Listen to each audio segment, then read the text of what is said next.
يسرنا أن نلتقي بسيد سعد مرزوق العتيبي مدير عام النماء للزكاة والتنمية المجتمعية بجمعية الإصلاح الاجتماعي. حياك الله أخوي سعد ومساك الله بالخير ومبارك عليك الشهر. مساك الله بالنور وحياكم الله وسعيد أن أكون معكم في مساء الخير. يا حياك. كل عام وأنت بخير، وطبعا أكيد نحن أسعد بوجودك معنا. وبداية بنعطي السادة المشاهدين نبذة أو فكرة تعريفية عن فكرة تأسيس نماء للزكاة والتنمية المجتمعية. نعم، بسم الله والصلاة والسلام على رسول الله. نماء للزكاة والتنمية المجتمعية هي أحد المؤسسات التابعة لجمعية الإصلاح الاجتماعي، وهي امتداد للجان الزكاة اللي كانت تعمل في الكويت. نعم. ولكن بطريقة يعني تنظيمية بسيطة تم جمع هذه اللجان الموجودة على مستوى الكويت ووضعها في مؤسسة واحدة، وأطلق عليها نماء للزكاة والتنمية المجتمعية. وكان المقصد فيها إعادة تنظيم العمل بطريقة تخدم الناس وتخدم المتبرعين وأيضا تخدم المستفيدين بشكل خاص. نعم، ما هي أهدافها أخوي سعد؟ أهدافها بشكل خاص هي أول شيء مؤسسة خيرية تعمل داخل الكويت، تهتم بفئة الناس المستفيدة من ناحية المرضى والأسر الأيتام والأرامل والناس المحتاجة داخل الكويت، خاصة هذه الفئة اللي تحتاج إعانة ودعم ومساندة في ظل أحيانا تمر بعض الظروف، ومنها هذه الظروف اللي تمر فيها بلدنا الكويت. نعم، بما أنك ذكرت أستاذ سعد هذه الظروف اللي قاعد تمر فيها اللي هو فيروس كوفيد-19، شنو نوع المساعدات اللي تقدمها نماء؟ نماء طبعا حرصت بشكل كبير أولا على قضيتين مهمتين. القضية الأولى أنها ركزت على الفئات اللي هي تتلقى المساعدة والإعانة من نماء بشكل شهري ومستمر، فحرصت نماء أنها تستمر معهم في ظل هذه الظروف. النقطة الثانية هي حرص نماء أيضا على أنها تمنع دخول فئات جديدة لخانة العوز والحاجة، لأن اليوم الأزمة وإن كانت شكلها الظاهري هي شكل صحي، لكن لها آثار اقتصادية على العديد من الناس. ربما كانوا في فترة ماضية يستطيعون أن يخوضوا غمار هذه الحياة لوحدهم، لكن توقف الحياة وأحيانا هذه الإجراءات الاحترازية اللي تقوم فيها الدولة أثرت على مجموعة. حرصا من نماء اليوم أنها تمنع نوعا ما دخول فئات جديدة لدائرة الحاجة، سعت نماء لدعم هذه الأخوة والأخوات أصحاب الأسر والمتعففة وغيرهم من العمالة المتضررة من هذه الفئات، لدعمهم حتى لا يزيد دائرة المستفيدين من المحتاجين في الكويت. نعم، إذا بنتكلم أيضا عن جانب آخر بالتحديد مساندة نماء للجهود الحكومية واللي قاعد نشوفها حاليا في مواجهة هذه الجائحة. نعم، حرصت نماء للزكاة والتنمية المجتمعية تابعة جمعية الإصلاح الاجتماعي أنها تدعم جهود الدولة. واليوم احنا نعتقد أن جهودنا احنا وكل الجمعيات الخيرية تنصب بشكل كبير لدعم هذه الجهود الدولة لخوض هذه المعركة، أنا أسميها معركة تجاه هذا الفيروس اللي لا يعرف أو يفرق ما بين أي إنسان سواء كان يعني داخل الكويت أو حتى خارج الكويت. وبالتالي يجب أن تتوحد الجهود سواء المجتمع المدني أو الدولة أو القطاع الخاص لمواجهة هذا الفيروس. وهذا ما جعلنا اليوم نمد أيدينا بشكل كبير إحنا كجمعية إصلاح اجتماعي ممثلة بنماء وغيرنا من الجمعيات الخيرية إلى وزارات الدولة، وبالأخص وزارة الصحة كونها هي قائدة هذا الصراع مع المرض. وهذا ما جعلنا اليوم الحمد لله نساهم بشكل كبير في قضية دعم إيجاد مستشفى ميداني مثلا في المهبولة، دعم جهود الدولة فيما يخص بعض الأجهزة واللي تحتاجها وزارة الصحة في هذه المكافحة. المحاجر اللي موجودة منتشرة في الكويت من ناحية الأكل المطبوخ أو الماء الموزع أو بعض التجهيزات فيما يخص مراكز الإيواء، هذه كلها تمت من خلال نماء للزكاة والتنمية المجتمعية كدور ومساندة لهذه الجهود التي تقدمها الدولة مكافحة لهذا الفيروس. نعم، طيب بشكل عام يعني أستاذ سعد ودنا نتكلم عن مشاريعكم الخيرية داخل الكويت.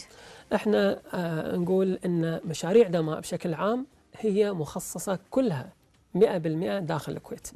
وهذا جعلنا نوعا ما يكون عملنا داخل الكويت أكثر عمقا وتلمسا لحاجة الناس في هذا البلد.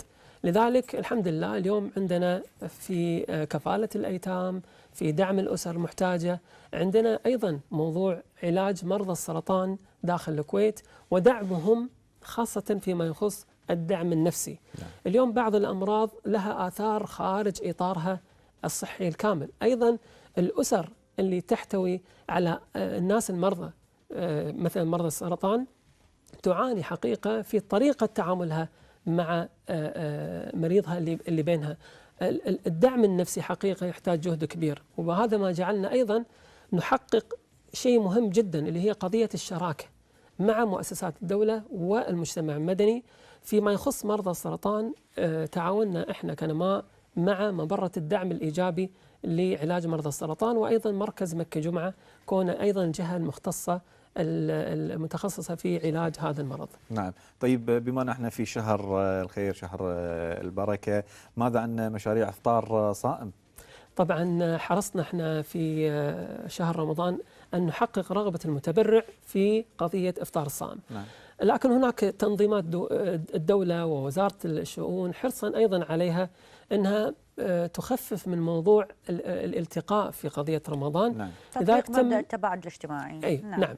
تم منع موضوع الإفطار الجماعي اللي بالمساجد. نعم. واتجهنا بشكل أكبر إلى توزيع السلال الغذائية الرمضانية، ولترتيب هذا الموضوع ولتنظيمه أطلقنا كنماء للزكاة والتنمية المجتمعية تابع جمعية الإصلاح رابط إلكتروني طبعا باللغة العربية وباللغة الإنجليزية، ندعو الناس المحتاجة والعمالة المتضررة لمن يريد أي سلة غذائية رمضانية أن يتقدم بالطلب ويكون له فرصة أن يأخذ سلة رمضانية، وهذا من باب الشفافية في العمل. وأيضا نتيح الفرصة للناس، أحيانا تكون لنا قاعدة بيانات موجودة لمن استطاع أن يصل لنا، لكن أيضا هناك من لم يستطع. لذلك أطلقنا هذا الرابط الإلكتروني نتيح فيه كل إنسان. وإحنا بالكويت يعني الحمد لله يعني أهل الكويت تعودوا أن يكسرون اللقمة بينهم وبين جارهم. فلما يعرف الكويتي أو الجار أو أحد واحد من صوبه يكون محتاج يستطيع أن يدخل الرابط ما حد يدري عنه، يدخل الرابط، دخل بياناته بس تطلع عندنا، احنا نتواصل معه ونعطيه هذه السلة الرمضانية. نعم. طيب ماذا عن الأنشطة الأخرى في رمضان أستاذ سعد؟ في أنشطة جديدة مثلا حقكم؟ والله احنا اليوم نعمل وفق منظومة تطوعية، وحرصنا أن نتشارك مع المتطوعين في تنظيم أعمالنا. وهذا ما جعلنا الحمد لله نتجه ب3 خطوات أساسية، منها دعوة المتطوعين للمشاركة في برامجنا، الحرص على المتطوعين في البعد الاجتماعي وأنهم يعني يتواصلون بطريقة تحافظ عليهم. الأمر الثالث هي أيضا إيجاد وسائل من التواصل الإلكتروني فيما يخص بيننا وبين المستفيدين، وهذا ما جعلنا أن حتى المستفيد من الأسر المتعففة لا ينتقل من بيته إلى مقر نماء مثلا، يستطيع أن يستعلم عن بياناته إلكترونيا، يدخل على الرابط ويسأل ماذا تم بمساعدتي، هل تمت المساعدة أم لا، هل تم التحويل المالي، لأن احنا في كل مساعداتنا المالية تتم عن طريق التحويل البنكي. نعم. تخرج من حساباتنا في نماء إلى حسابات المستفيد بشكل مباشر. جميل جدا. يمكن قبل فترة كانت في هناك حملة كبيرة على مستوى الكويت، ويمكن على مستوى العالم أمانة، يعني صداها وصل لخارج دولة الكويت. صحيح. وهي فزعة للكويت. يا ريت تكلمنا عن مشاركتكم في هذه الحملة. فزعة الكويت جاءت تلبية لنداء صاحب السمو أمير البلاد الشيخ صباح الأحمد الجابر الصباح حينما قال نبيها فزعة.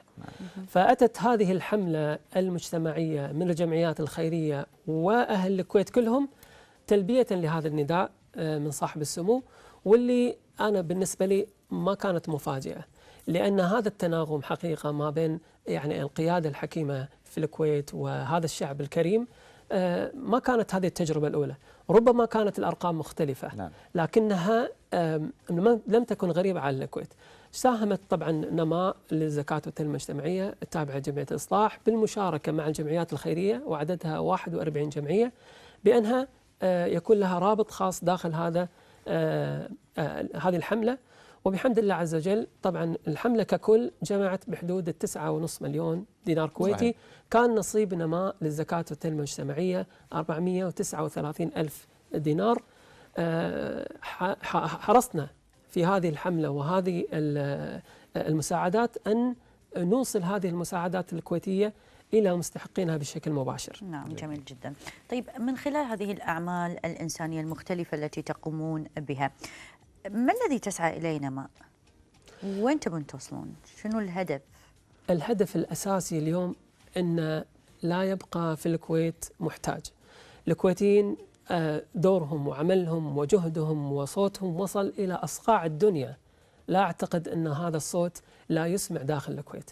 اليوم أهل الكويت ضربوا أروع الأمثلة في يعني تضافرهم وتعاونهم وتكاتفهم. فمن الطبيعي اليوم أن أهل الكويت ما ينسون أهلهم ومن سكن هذه الدار. إحنا اليوم دورنا الأساسي هو أن نكون ممثلين لأهل الكويت في تقديمهم للمساعدة بطريقة تريح المتبرعين بأنهم يضمنوا وصول تبرعاتهم بطريقة سلسة وشفافة. وهذا ما اعتدنا عليه في الكويت من دور وزارة الشؤون، مشكورة في رقابتها على العمل الخيري، وكذلك في إتاحتنا للبيانات والمعلومات للمتبرعين الكرام في أن نوصل لهم تقارير خاصة لهم بأين ذهب التبرع اللي وصل له. وهذا ما يجعل العمل الخيري الكويتي مثار إعجاب. نعم. ويعني الكل، أنا أسافر كثير برا الكويت، الكل يعني يتحدث عن هذا التناغم الشعبي الحكومي وقيادة حضرة صاحب السمو فيما جعل الكويت أن تكون مركزا للعمل الإنساني وأميرها قائد للعمل الإنساني. جميل جدا. يمكن قبل فترة أيضا قمتم بحملة وطنية لزيادة مخزون الدم بمشاركة بنك الدم الكويتي. كلمنا عن هذه الحملة أستاذ سعيد. طبعا هذه الحملة كان أساسها هم المتطوعين صراحة. نعم.